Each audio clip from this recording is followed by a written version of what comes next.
할렐루야. 주님의 은혜와 평강이 사랑하는 모든 우리 성도님들과 함께 하시기를 간절히 축원합니다. 오늘은 여러분들과 함께 예수님의 기적 네 번째 이야기를 하고자 합니다. 가나의 혼인잔치에서 물을 포도주로 만드셨고 오병이어로 5천 명을 먹이셨고, 또한 풍랑을 만난 제자들 앞에서 무리를 걸으셨던 주님, 오늘은 한 중풍병자를 만나시고 그를 구원하시는 이 이야기를 통해서 하나님의 기적은 과거의 사건만이 아니라 오늘 여러분에게, 저에게, 우리 모두에게 일어나는 사건임을 함께 바라보며 하나님께 영광 올려드리는 복된 시간 될 수 있기를 예수님의 이름으로 간절히 축원합니다. 중풍병자는 요즘은 중풍병이라는 표현을 예전만큼 사용하진 않습니다. 우리가 뇌졸중이라 그러죠. 뇌경색, 뇌출혈, 이런 일로 인해서 몸이 마비되고 움직일 수 없는 이런 상태에 심각하면 이르는 병을 뇌졸중, 중풍병이라고 말합니다. 가정들마다 중풍병 앓던 우리 어른들 많이들 기억하시고, 지금도 뇌출혈이나 뇌경색 등으로 인해서 어려움을 겪는 분들 보실 겁니다. 저희 친할머니도 뇌출혈로 쓰러지셔서 인생 노년에 참 힘든 시간을 보내셨던 것을 기억합니다. 지금이라면 조금 더 따뜻한 말을 해드렸을 텐데 하는 후회가 남습니다. 지난 몇 년 동안 코로나 중에도 이 뇌졸중으로 쓰러진 분들이 여럿 계셨습니다. 어떤 분들은 쓰러지셨다가 정말 일어나셨고, 또 어떤 분들은 지금도 재활 중에 있고, 긴 여행이죠. 어떤 분들은 아직도 깨어나지 못하고 있습니다. 오늘 특별히 그분들을 생각하면서, 또한 여러분 식구들 중에도 그런 분들을 생각하면서, 또한 나에게도 그런 일이 일어날 수 있지 않습니까? 오늘 우리의 연약함을 바라보면서 이 말씀을 함께 바라볼 수 있기를 원합니다. 오늘 본문에 등장하는 사람은 몇 살인지, 어떤 배경에서 중풍병에 걸렸는지 성경은 기록하고 있지 않습니다. 이 사람은 아마 건강하게 살았을 것입니다. 그러다가 이 뇌졸중으로 쓰러지게 된 것입니다. 여러분, 사람은 모두 인생의 어느 시점에 장애를 겪게 됩니다. 어떤 사람은 태어날 때부터 장애를 겪기도 합니다. 또 어떤 사람은 성장 중에 불의의 사고를 통해서, 질병을 통해서 장애를 갖게 됩니다. 우리가 죽기 전에는 반드시 장애를 겪게 됩니다. 그런 면에서 정상 장애라고 하는 범주는 시간 차이일 뿐 우리 누구나 장애를 겪을 수밖에 없는 것입니다. 어느 날 갑자기 몸을 움직일 수 없고 자기 스스로 제한된 삶을 살 수밖에 없었던 이 사람, 어쩌면 식사도 마음대로 하지 못했을지도, 그리고 용변을 보고 해결을 스스로 하지 못했을 수도 있는 이런 상태에 있었을 것입니다. 그에게 소망이 끊기고 이렇게 어떻게 사는가? 그때 그에게 기쁜 소식이 들려왔습니다. 가버나움에, 베드로의 고향이죠, 어부들의 고향인 가버나움에 예수님이 계셨는데 그가 많은 병자를 고쳐준다는 소문이었습니다. 그 소문을 듣고 나서 이 중풍병자와 그의 네 친구가 어디에서부터 왔는지 모르지만 그들이 그를 데리고 예수님께로 온 이야기가 펼쳐지고 있습니다. 오늘 3절은 이렇게 기록하고 있습니다. 사람들이 한 중풍병자를 네 사람에게 메워 가지고 예수께로 올세. 예수께로 한 중풍병자가 나오고 있었습니다. 이들이 도착했을 때, 그런데 사람들이 너무 많아서 도무지 움직일 수 없는 상태까지 그렇게 예수님의 인기가 대단했습니다. 많은 사람들에게 설교를 하셨고 아픈 사람을 고쳐주셨던 주님. 그런데 이 중풍병자의 자리는 찾아볼 수가 없었습니다. 이들 네 사람과 중풍병을 앓고 있는 친구는 서로 아마 대화를 했을 것입니다. 성경에 기록되어 있지 않지만 이런 대화 아니었겠습니까? 어떤 사람은 사람이 너무 많으니까 그냥 일단 돌아가자. 또 어떤 사람은 조금 더 기다려보자. 사람들이 결국 빠지지 않겠냐. 이런 이야기를 주고받는 중에 어떤 사람이 상상 바깥의 이야기를 합니다. 저기 지붕이 보이지 않느냐. 지붕에 올라가서 지붕을 뜯어내자. 지붕을 뜯어내고 이 사람을 내려보자 라는 이야기를 하는 것입니다. 그때 아마 이런 반론도 있었을 것입니다. 그러면 그 지붕 수리 비용은 어떻게 할 것이냐? 혹시 그를 데리고 올라갔다가 내릴 때 오히려 그가 그 침상에서 떨어지면 어떻게 더 큰 사고가 일어나지 않겠느냐, 혹시 지붕을 뜯다가 더 큰 일이 일어나면 어떡하느냐, 이런 반론도 만만치 않았을 것입니다. 하지만 성경은 자세히 설명하지 않지만 그들은 지붕을 뜯기로 결정을 했습니다. 5사람이 모두 동의했기에 가능했던 일일 것입니다. 4절 말씀입니다. 우리 함께 말씀을 읽겠습니다. 무리들 때문에 예수께 데려갈 수 없으므로 그 계신 곳에 지붕을 뜯어 구멍을 내고 중풍병자가 누운 상을 달아내리니. 지붕을 뜯었습니다. 오늘날에는 지붕을 뜯을 수가 없죠. 하지만 그 당시의 지붕은 나뭇가지에다가 이제 진흙을 발라서 만든 그런 형태의 2000년 전의 이야기니까 그런 지붕이었습니다. 오늘 본문을 누가는 이 지붕을 벗긴 사건을 지붕에 올라가 기와를 벗겼다고 번역하고 있습니다. 그러니까 흙으로 된 그와 같은 것을 벗긴 것이죠. 아마 벗기려고 마음 먹으면 벗겨낼 수 있는 지붕이었던 것 같습니다. 자, 이제 지붕을 벗겨내기 시작합니다. 아마 소리가 나기 시작했겠죠. 아마 벽돌을 이 흙에서 먼지도 떨어질 수 있었겠죠. 사람들의 소리가 웅성웅성 나기 시작했을 것입니다. 아마 정적이 흘렀을 것이고 사람들은 도대체 이게 무슨 일인가, 이런 분위기가 연출되고 있었습니다. 그때 위태롭게도 이 침상 위에 한 사람이 내려오고 있었습니다. 사람들은 의아한 표정으로 쳐다보고 있었습니다. 그때 예수님과 이 중풍병자의 눈이 마주칩니다. 그 마주침은 놀라운 사건이었습니다. 오늘 본문을 보면서 우리는 이 5사람이 가지고 있는 사실 대단한 믿음을 보게 됩니다. 여러분, 지붕 비용은 어떡합니까? 일어날 수 있는 사고는 어떡합니까? 우리가 끼쳐야 될 민폐는 어떡합니까? 우리가 계산하면 도무지 할 수 없는 일을 이들은 지금 하고 있습니다. 왜 이 사람들은 이런 일을 하고 있을까요? 그 이유는 간단합니다. 그들은 예수님만이 답이라고 믿었기 때문입니다. 이게 답이라면, 예수님만이 답이라면 예수님께로 데려가는 것은 당연한 일입니다. 하지만 예수님도 답이라면, 예수님도 많은 답 중에 하나라면 굳이 지붕을 뜯을 필요까지는 없었을 것입니다. 많은 사람들은 예수님도 답이라고 생각하며 살아갑니다. 그러니까 이게 안 되면 그 다음에 예수님을 찾아보는 것이죠. 하지만 오늘 본문에 등장하고 있는 이 5사람은 예수님만이 답이라는 것을 믿었습니다. 그렇기에 지붕을 뜯어낼 수 있었습니다. 사람의 차이는 믿음의 차이입니다. 예수님도 답입니까? 예수님만이 답입니까? 여기에서 우리의 인생은 기적의 삶을 살 것인지 기적이 아닌 평범한 삶을 살 것인지 결정이 되는 것입니다.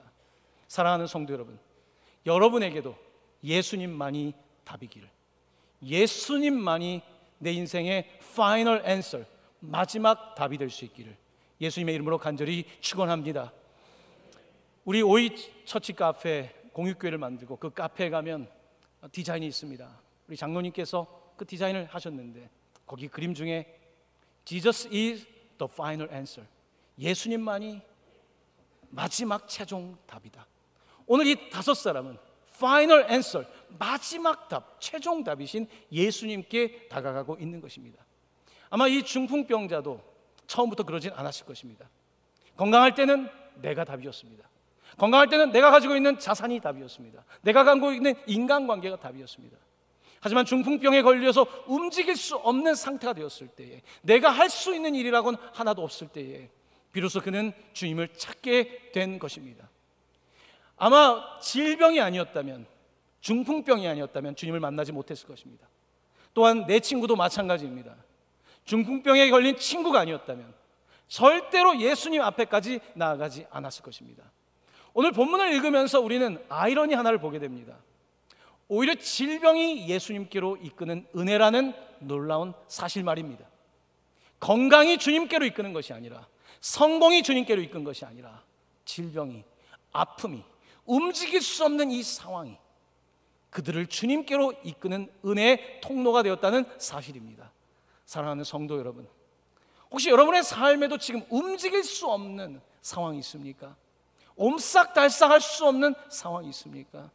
만약에 이 상황이 아니었다면, 이와 같은 어려움이 아니었다면 아마 나에게 주님은 예수님만이 답이란 말을 쉽게 하지 못할 것입니다. 오히려 어려움이 있다면 그것이 주님의 은혜의 통로가 될 줄로 믿습니다. 우리 옆에 있는 분들에게 이렇게 같이 다시 한번 격려하기를 원합니다. 예수님만이 답입니다. 이렇게 격려하겠습니다. 예수님만이 답입니다. 예수님만이 답입니다. 오늘 이렇게 예수님께서는 이 5사람을 보셨습니다. 오늘 본문은 이렇게 되어 있습니다. 5절 전반부입니다. 예수께서 그들의 무엇을? 믿음을 보시고. 사람은 외모를 봅니다. 사람은 그 사람의 능력을 봅니다. 사람은 그 속을 모릅니다. 하지만 예수님은 그들의 믿음을 보신 것입니다. 그들의 지식을 본 것도 아니고 그들의 능력을 본 것도 아닙니다. 예수님은 오직 그들의 믿음을 보신 것입니다. 믿음이란 무엇입니까? 믿음은 관념이 아닙니다. 믿음은 우리의 어떤 아이디어나 생각 차원이 아닙니다. 믿음은 확신입니다. 예수님만이 답이라는 확신입니다. 그 확신을 갖고 있는 사람은 생각에 머물지 않습니다. 액션, 행동을 합니다. 확신이 있는데 행동하지 않는 사람은 없습니다. 여기에 투자했을 때 이익이 확실하면 당연히 투자하는 액션을 취하는 것입니다. 예수님만이 답이라는 나에게 확신이 있다면 나는 내 삶을 헌신하게 되어 있습니다. 내 삶의 행동을 취하게 되어 있는 것입니다. 많은 사람들이 믿음의 행동을 하지 않는 것은 사실은 믿음이 없기 때문입니다. 믿음처럼 보이는 것이 있을 뿐 진정한 믿음이 없기 때문입니다. 오늘 본문에서 이 5사람은 믿음이 있었고 주님은 그들의 믿음을 보십니다. 사방에 우겨쌈을 당했습니다. 바울의 고백처럼 사방에 우겨쌈을 당하였지만 싸임을 당하지 않는다고 말합니다. 길이 없습니다. 하지만 이들은 사방에 우겨쌈을 당하고 단 하나가 열려 있습니다. 그것은 하늘입니다. 열려 있는 것은 하늘밖에 없습니다. 뜯어낼 것은 지붕밖에 없습니다. 그들은 길이 있는 곳을 가는 것이 아니라 웨이메이커, 길을 만드시는 분을 찾고 있는 겁니다. 많은 사람들은 길이 있는 곳에 가려고 합니다. 여러분, 길이 있는 곳에는 사람이 많습니다. 여러분이 사업을 할 때도 어떤 일을 할 때도 길이 이미 있는 곳은요, 이미 사람이 많습니다. 이미 블루오션이 아니고 레드오션이 된 겁니다. 이미 핏빛으로 그곳에 사람이 많습니다. 하나님이 우리에게 찾는 믿음이라고 하는 것은 길이 있는 곳을 가는 것이 아닙니다. 웨이메이커, 길을 만드시는 분에게 나아가는 것입니다. 사방에 우겨쌈을 당했지만 그 우겨쌈 때문에 머무는 것이 아니라 유일하게 열려있는 그곳을 바라보고 지붕을 뜯어내는 것이 믿음이라고 성경은 말씀하고 있는 것입니다. 이들의 믿음은 상당합니다. 이 네 친구의 믿음은 성경에 나와 있는 욥의 세 친구의 믿음과는 다릅니다. 욥에게는 친구들이 있었습니다. 그는 그 지역에서 동방에서 가장 부자였습니다. 부자일 뿐만 아니라 가정에도 복을 많이 받아서 자녀들이 성공적인 삶을 살았습니다. 하지만 어느 날 그에게 모든 것을 다 빼앗는 사건이 벌어지게 됩니다. 그는 모든 재산을 잃었습니다. 모든 자녀를 잃었습니다. 부인이 하나님을 욕하고 죽으라고 할 정도로 말하고 자신을 떠나버렸습니다. 아무도 그에게 남지 않았을 때 그에게 남은 것은 피부병밖에 없었습니다. 기와를 가지고 몸을 긁으면서 고통스러운 시간을 보낼 때 그의 친구들이 그를 찾아왔습니다. 처음에는 침묵하며 그 옆에서 같이 안타까워하기 시작했습니다. 하지만 시간이 지나갈수록 그들의 친구들의 본심은 드러났습니다. 그동안 나보다 더 잘 살았던 욥, 나보다 더 축복을 받았던 욥이 안 되니까 이제는 자신들이 더 올라간 겁니다. 욥을 바라보면서 바른 말을 하는 것 같지만 고춧가루를 뿌리기 시작합니다. 그에게 고통스러운 말을 하기 시작합니다. 그들의 말의 핵심은 이겁니다. 너가 죄가 있으니까 이렇게 된 거다. 너가 착하게 산 것 같지만 너에게 죄가 있기 때문이다. 너의 자녀들이 예배 잘한 것 같지만 죄가 많아서 그렇게 된 것이다. 당시에 인과응보의 신학적 관점을 가지고 그렇게 말했던 것입니다. 욥의 친구들은 그렇게 진짜 친구는 아니었습니다. 바른 말이 얼마나 사람을 아프게 합니까? 의로운 말 사람을 얼마나 아프게 합니까? 성경이 말하고 있는 의인은요, 논리적으로 바른 말을 하는 것이 아닙니다. 내가 옳다고 말하는 것을 말하는 것이 의인이 아닙니다. 예수님은 옳다고 말하는 것을 말씀하셨지만 그는 그것을 살아내셨습니다. 남의 아픔을 내가 감당하는 것이 의인입니다. 하지만 욥의 친구들은 의인이 아니었습니다. 지금까지 그 친구보다 못했는데 이제 와서 자신을 드러내는 그런 사람들이었습니다. 하지만 오늘 등장하고 있는 4명의 친구들은 다릅니다. 이 친구의 아픔을 나의 아픔으로 느낍니다. 사람들이 많다고 해서 포기하지 않습니다. 사방에 우겨쌈을 당해도 당하지 않습니다. 사람들에게 민폐를 끼치는 것 같으면서도 그 일을 지속하게 됩니다. 그 사람들이 바로 의인입니다. 성경이 말하는 의인은 누구입니까? 아브라함처럼 바랄 수 없는 중에 바라는 것이 믿음이라고 말씀하고 있습니다. 오늘 이 사건에서는 도무지 바랄 수 없는 상황 아닙니까? 그런 상황 속에서도 이 지붕을 뜯어내는, 친구를 위하여 지붕을 뜯어내는 것이 바로 믿음인 것입니다. 놀라운 믿음을 그들은 보여주고 있습니다. 이 내 친구의 믿음뿐만 아니라 오늘 우리는 중풍병자의 믿음도 볼 수 있습니다.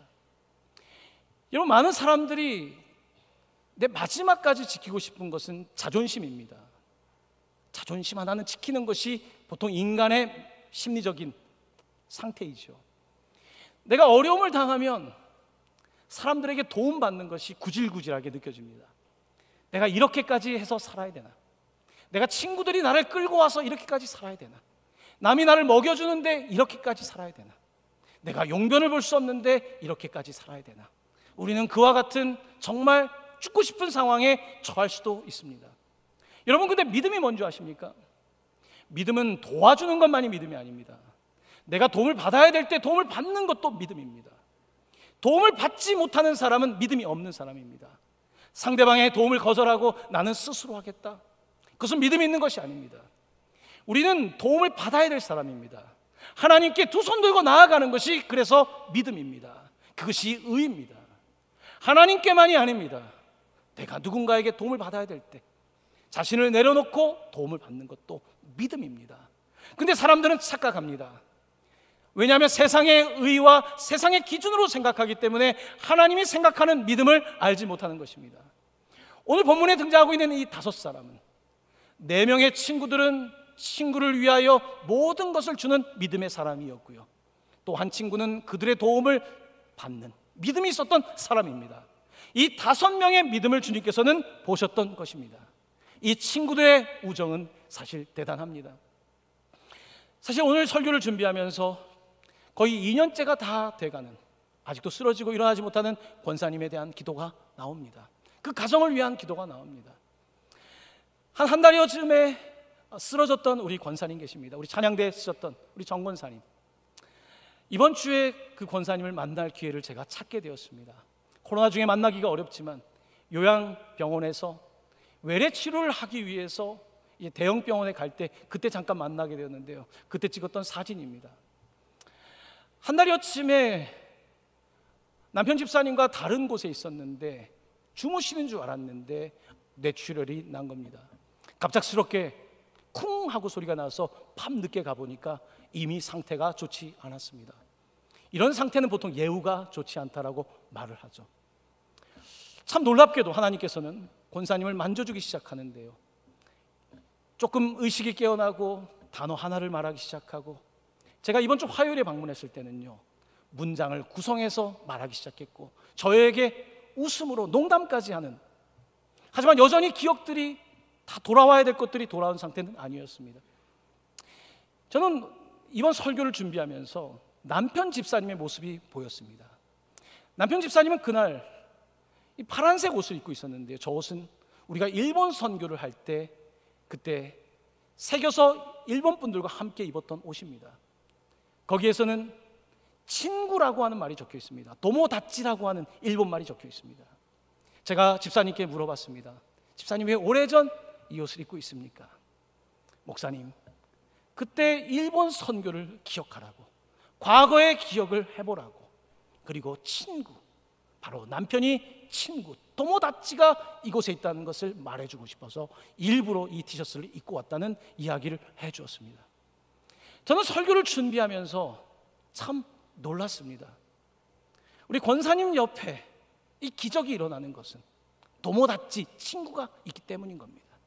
남편이 친구이기 때문에, 자녀들이 친구이기 때문에, 우리 성도들이 친구이기 때문에 이런 일들이 벌어지고 있는 것 아니겠습니까? 몇 년 전에 우리 교회의 그 대장암 전문가이신 이병욱 박사 의사 선생님이 와서 간증을 한 적이 있습니다.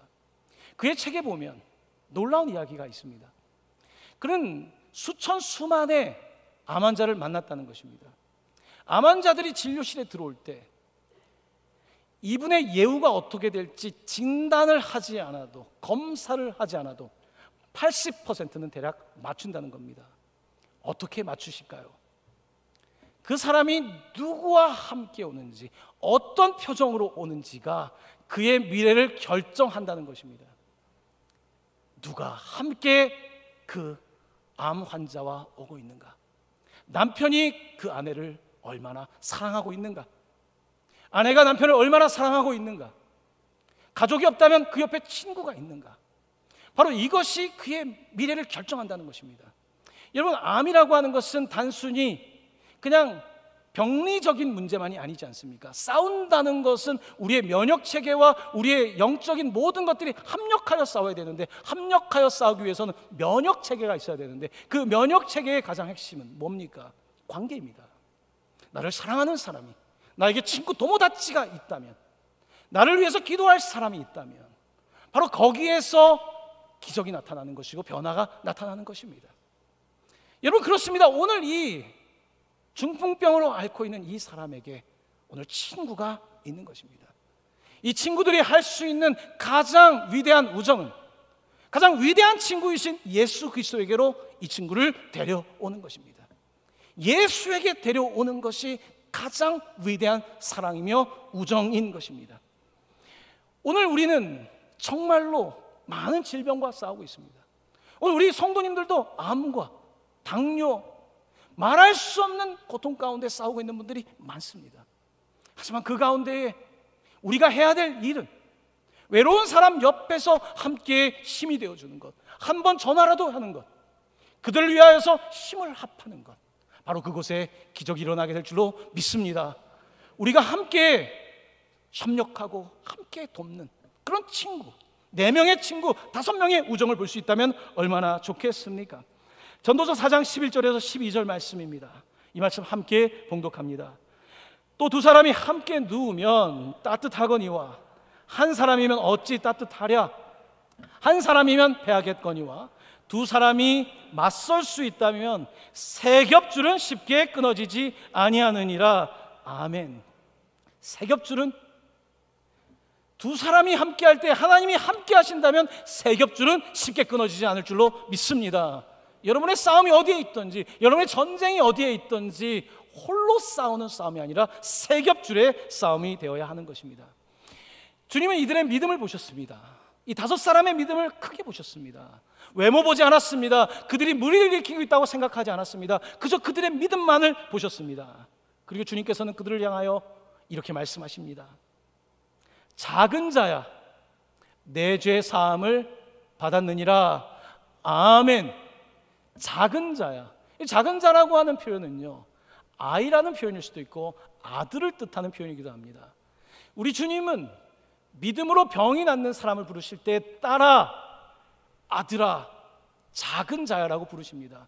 환자라고 부르지 않습니다. 장애를 갖고 있는 사람이라고 부르지 않습니다. 주님은 작은 자야, 그와 눈이 마주치고 그에 대한 연민과 아픔을 가지고 작은 자야.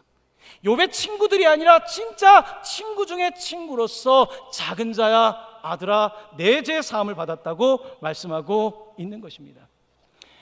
오늘 본문 말씀은 조금 유심히 읽어보면 흥미로운 부분이 있습니다.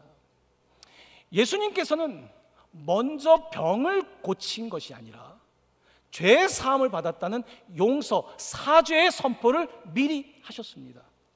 오늘 이 사람들은 병고침을 받기 위하여 나왔는데, 오늘 예수님은 병고침을 선포한 것이 아니라 죄 사함을 선포했다는 사실을 우리는 주목해서 보아야 합니다. 여러분, 우리는 때때로 신앙생활을 하면서도 죄 사함의 용서가 내 병이 낫는 치유보다 더 큰 기적이라는 사실을 잊고 지낼 때가 많습니다. 병이 나으면 대단한 기적이라고 생각하지만 내가 예수 믿고 내 죄의 문제가 해결되었다는 것, 내가 영원한 생명을 얻었다는 이 더 큰 기적을 무시하는 경향이 있습니다. 그래서 우리의 기복적인 신앙의 태도에 기인하는 것입니다. 예수님의 기적을 지금까지 살펴본 것처럼 예수님께서 우리에게 주고 싶은 기적은 오병이어로 한 끼 식사를 주는 그 기적만이 아닙니다. 주님께서 우리에게 주고 싶은 기적은 참떡이신, 생명의 떡이신 예수 그리스도를 우리가 먹고 마심으로 말미암아 영생을 누리게 하는 것이 성경이 기록된 이유입니다. 예수님은 우리가 풍랑을 지나가는 것도 기적이지만 풍랑을 지나가는 기적을 넘어서 풍랑 위에도 주님이신 바로 예수 그리스도를 바라보는 더 큰 기적을 말씀하고 있는 것입니다. 그런데 우리는 우리의 요구, 병이 낫는 것, 물질의 문제로부터 벗어나는 것, 이것이 가장 큰 문제라고 생각할 수 있습니다. 하지만 하나님 보시기엔 그렇지 않습니다. 여러분 때때로 이렇게 생각하지 않습니까? 내 건강만 해결된다면, 하지만 건강하고 죄 짓는다면 그것은 무슨 해결책이 되겠습니까? 나에게 돈 문제만 해결된다면, 돈이 많은데 죄 가운데 살아간다면 그것이 무슨 유익이 있겠습니까? 우리는 건강의 문제, 재정의 문제, 성공의 문제가 기적이라고 말하지만 하나님께는 그것은 기적이 아닙니다. 그것은 오히려 시험일 수 있고 우리를 무너뜨릴 수 있다는 사실을 기억해야 합니다. 하지만 여전히 우리는 표면적인 수준에서 신앙생활을 할 때가 많이 있습니다. 병 낫기를 구하고 재정을 구하고 작은 기적을 구하면서 기적 자체이신 예수 그리스도를 바라보는 시선을 빼앗기기 쉽다는 말씀입니다. 오늘 본문 가운데 예수님은 이 사람에게 말씀하고 있습니다. 내 죄 사함을 받았다. 이 말씀은 보통 이야기가 아닙니다. 그러자 서기관들과 바리새인들은 이렇게 반문하기 시작했습니다. 물론 성경을 읽어보면 그들이 속으로 이렇게 생각했다고 말씀하고 있습니다. 2장 7절의 말씀입니다. 함께 읽습니다. 이 사람이 어찌 이렇게 말하는가? 신성모독이로다. 오직 하나님 한 분 외에는 누가 능히 죄를 사하겠는가? 사람들은 지금 기적을 보고 싶어 합니다. 예수님이 죄를 사했다는 말이 와닿지가 않습니다. 하나님 이야기, 율법 이야기를 하면서 예수가 신성모독이라고 하고 그들은 예수를 십자가에 못 박을 때까지 끊임없이 신성모독이라고 하는 이 법률 조항으로 예수를 괴롭히고 그를 십자가에 못 박습니다. 그때 예수님께서는 그들에게 이렇게 반문하고 있습니다. 8절에서 9절입니다. 어찌하여 이것을 마음에 생각하느냐? 중풍병자에게 내 죄 사함을 받았느니라 하는 말과 일어나 내 상을 가지고 걸어가라 하는 말 중에서 어느 것이 쉽겠느냐?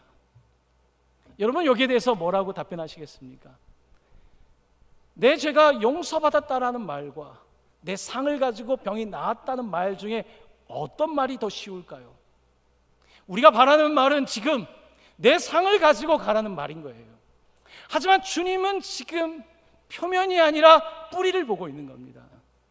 여러분 우리는 늘 표면에서 살아가는 참으로 얇고 얄팍한 존재입니다.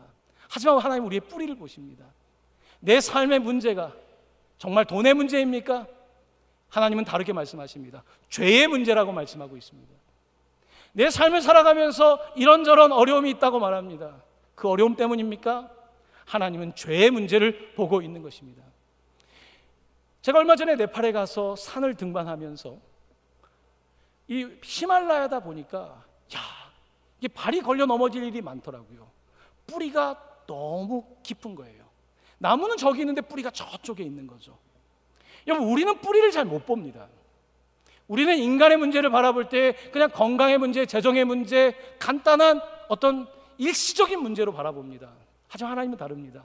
하나님은 죄를 바라보고 있는 겁니다. 우리의 뿌리를 바라보고 있는 겁니다.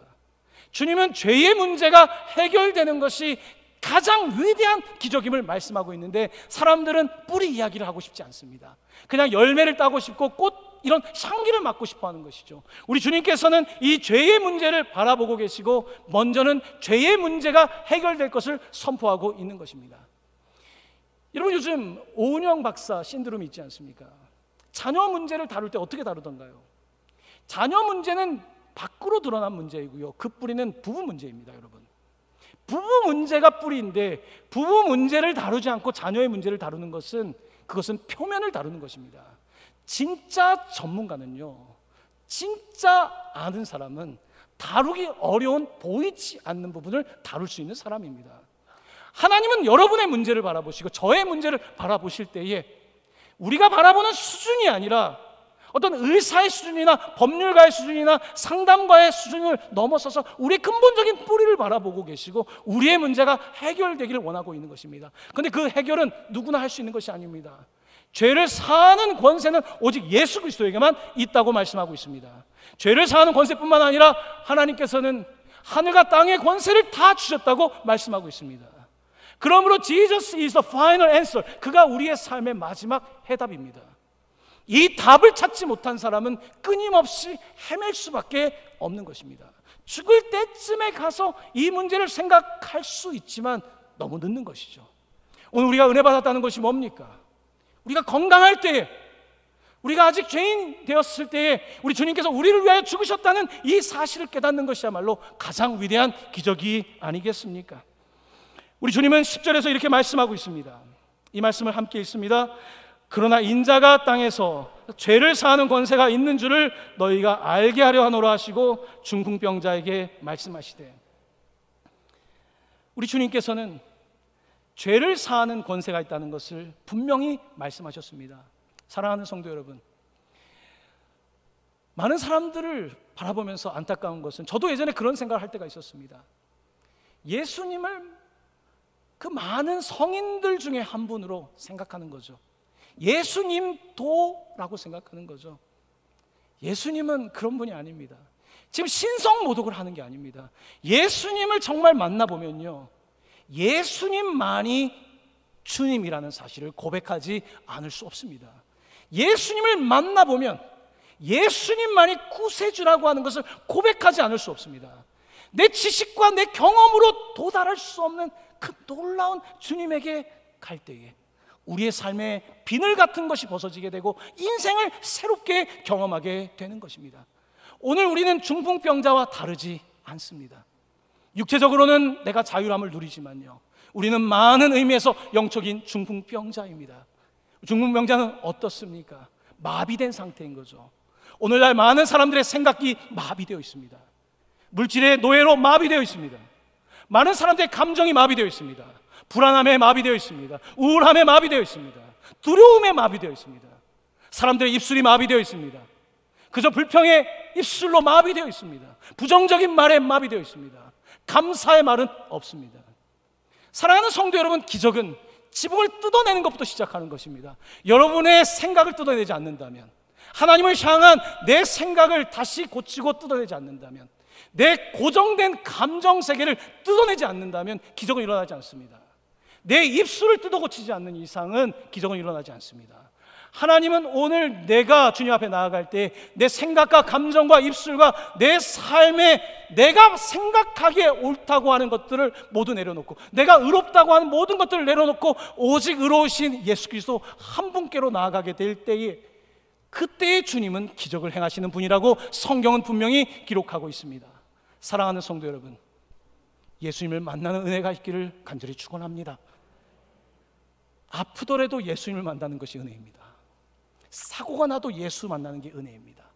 이것이 은혜라는 것을 알지 못한다면 우리는 많은 종교인들 중에 한 사람에 지나지 않을 것입니다. 우리가 아는 찬송가 369장입니다. 친구에 관한 노래입니다. 죄짐 맡은 우리 구주, 어찌 좋은 친구인지, 걱정 그심 무거운 짐 우리 주께 맡기세. 주께 고함 없는 고로, 주님께 안 고하니까 복을 받지 못하네. 사람들이 어찌하여 아랠 줄을 모를까? 사람들이 어찌하여 예수님이 계심에도 불구하고 아랠 줄을 모를까? 여러분, 이 찬양의 가사 바로 우리의 모습 아니겠습니까? 예수님께서는 오늘 이렇게 병 고침이 있기 전에 그의 죄 사함을 선포하셨고요, 그리고 그에게 마지막 선물을 주십니다. 이 선물은 용서보다는 사실은 작은 선물입니다. 그것은 치유의 선물입니다. 11절 말씀입니다. 함께 봉독합니다. 내가 내게 이르노니 일어나 내 상을 가지고 집으로 가라 하시니. 아멘. 이건 우리에게 큰 선물이죠, 사실. 근데 영원한 생명보단 큰 선물은 아닙니다. 일시적으로 병이 낫는 것은 선물이지만 영원한 선물은 아닙니다. 하지만 주님은 그 선물까지 주십니다. 지금 병상에 있는 성도들이 있습니다. 코로나 중에. 의사가 퇴원하십시오.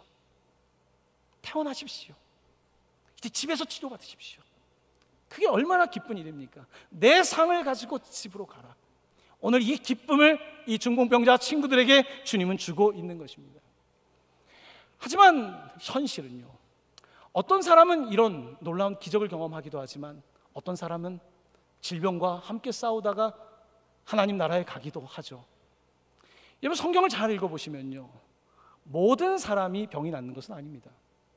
모든 사람이 치유된다는 것은 그것은 성경을 왜곡하는 일입니다. 그 비근한 예로서 사도 바울에겐 병이 있었습니다. 사도 바울은 선교를 하면서 그의 몸에 육체의 가시가 있었습니다. 정말 이 가시만 없으면 너무 좋을 텐데 하나님께 이 육체의 가시를, 이 질병을 제거해달라고 그는 기도했습니다. 하지만 주님은 그때 그에게 이렇게 말씀하셨습니다. 고린도서 12장 9절 말씀입니다. 나에게 이르시기를 내 은혜가 내게 족하도다. 이는 내 능력이 약한 데서 온전하여 짐이라 하신지라. 그러므로 도리어 크게 기뻐함으로 나의 여러 약한 것들에 대하여 자랑하리니, 함께 읽습니다. 이는 그리스도의 능력이 내게 머물게 하려 함이라. 아멘. 아멘. 하나님은 때로는 질병을 고치시고 영광을 받으십니다. 어떤 사람을 통해서 그렇게 일하시고요, 오늘 바울에게는 내 은혜가 내게 족하다. 바울에게 그 가시를 빼면 그가 자고해질까봐, 높아질까봐, 그에게 그 가시를 제거하면 그리스도의 능력이 머물지 않고 예전에 바울이 살아날까봐, 지식과 율법에 능통한 그가 살아날까봐 주님은 그에게 가시를 주고 있지 않습니까? 오늘 성경은 우리에게 말씀하고 있습니다. 우리가 살든지 죽든지 건강하든지 건강하지 않든지, 우리의 삶이 성공으로 가고 있든지 실패의 터널을 지나고 있든지, 가장 중요한 것은 내가 이 땅 가운데서 어떻게 산다라고 하는 것을 넘어서서 바로 하나님의 영광을 위해 사는 것, 그의 능력이 우리 가운데 머무는 것, 바로 이것이 가장 위대한 삶이라고 말씀하고 있는 것입니다. 집으로 가라고 말씀하셨습니다. 집으로 가라. 하지만 여러분, 그 집은 이 땅에서의 집일 수도 있지만요, 이번 주 묵상할 때 주님께서는 너의 영원한 집은 하늘나라임을 다시 말씀하고 계신 것입니다. 어떤 분들은 지금도 일어나지 못하고 있습니다. 지금도 어려운 때를 지나가고 있습니다. 어쩌면 이 땅의 육체의 몸으로는 일어나지 못할 수도 있습니다.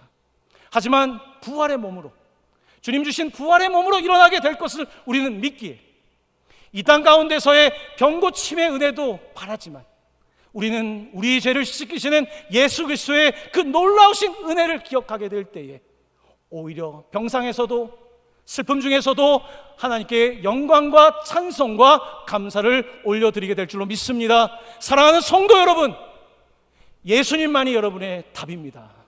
그 예수님을 만날 수 있기를, 예수님 앞에 굴복할 수 있기를, 그래서 여러분의 삶이 길이 있는 곳이 아니라 길을 만드시는 주님과 함께 영원한 삶으로 나아갈 수 있는 은혜가 있기를 우리 주 예수 그리스도의 이름으로 간절히 축원합니다. 아멘. 아멘.